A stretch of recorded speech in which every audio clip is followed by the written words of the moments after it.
actual auditorium with the rest of us. I'm sure that in these days that's a mistake that we could all make. But I should also commend John because he's the first and only British MP who's managed to get into Belmarsh to see Julian Assange. I went in with him. It took us literally months to gain access for a British Member of Parliament to see somebody requesting to see him as a prisoner in a British prison. John, I think you should just add there that John was doing it officially on behalf of our shadow cabinets at the time. I asked him to do that, and you kindly arranged it. It was very important to make that statement. We were officially sending John to visit Julian. Yeah, indeed. And the prison authorities turned it down. The prison authorities said he couldn't come as an official representative. He had to come on a social visit as a friend or relative. So, in effect, the prison authorities denied the official standing of the representative of the Labour Party and a sitting MP at that time.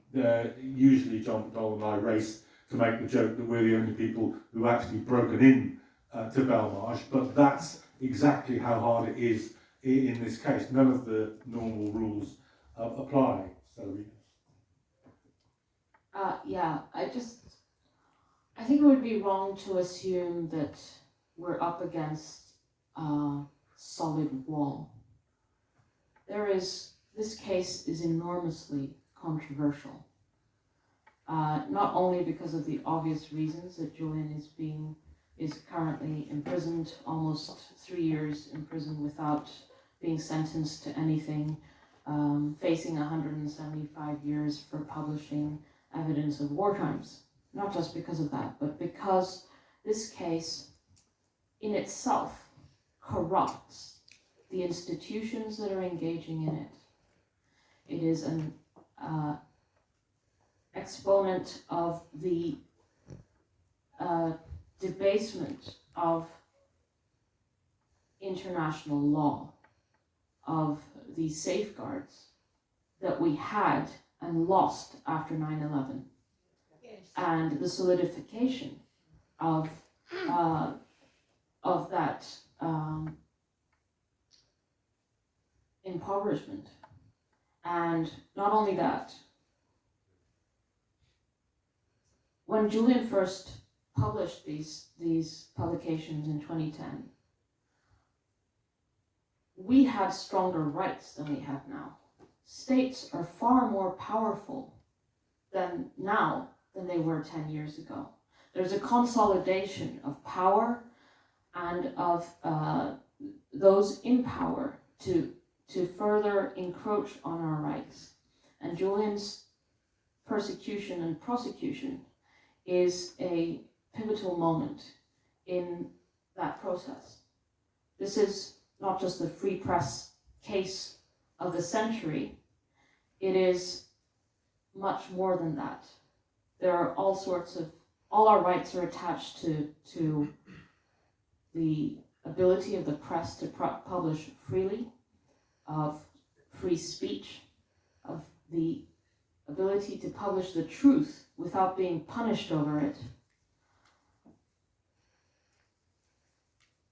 And I really think that Julian, I think historically, if you take a kind of zoom out, when an important case is underway, sometimes it is difficult to understand its historical importance. Julian's case is like the Dreyfus affair.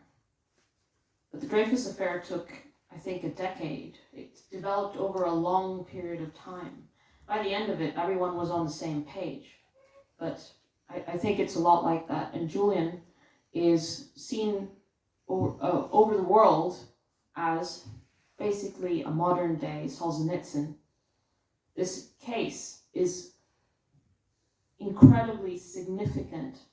The ramifications are enormous, not just for the US Espionage Act, but for democracy here.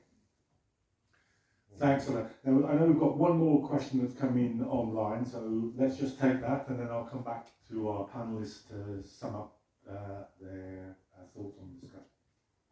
Yeah, John, somebody wants to know, is there a practical difference between a Republican or Democrat in the White House?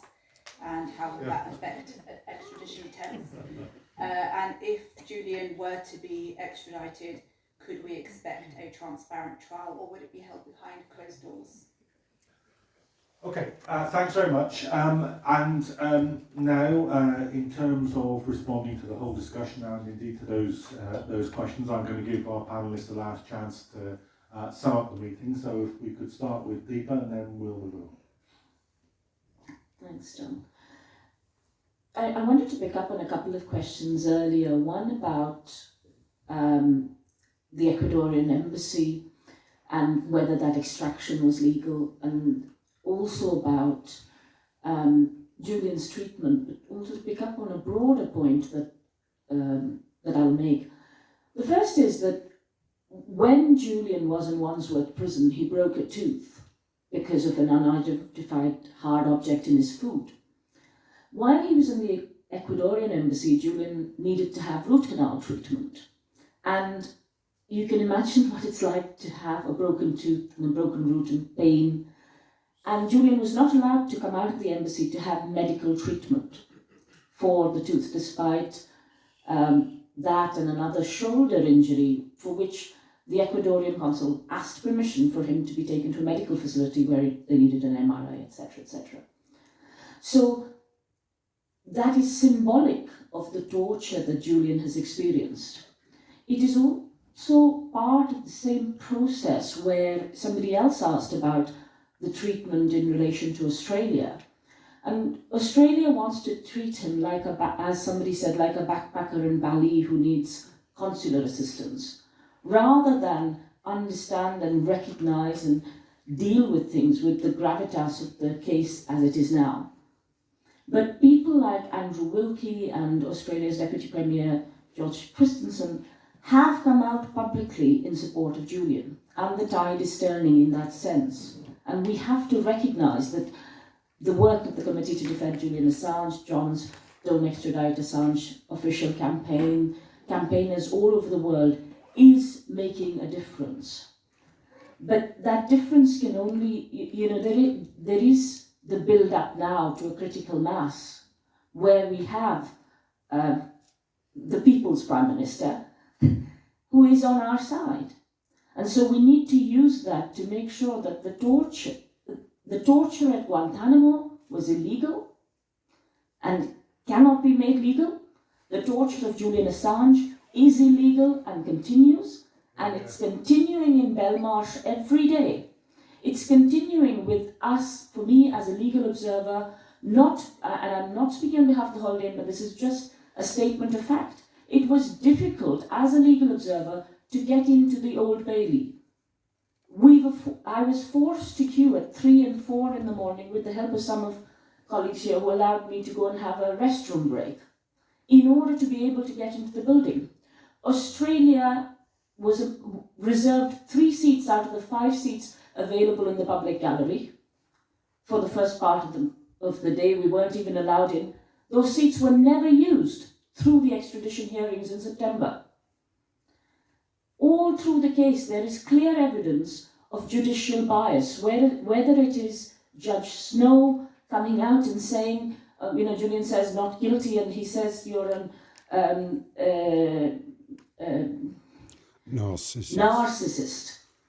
Or whether it is judges with serious conflicts of interest like Lady Emma Arbuthnot, whose husband has dealings with MI6 and MI5, and whose son has holdings in deep dark trace, which works against organizations like WikiLeaks, and who herself has received hospitality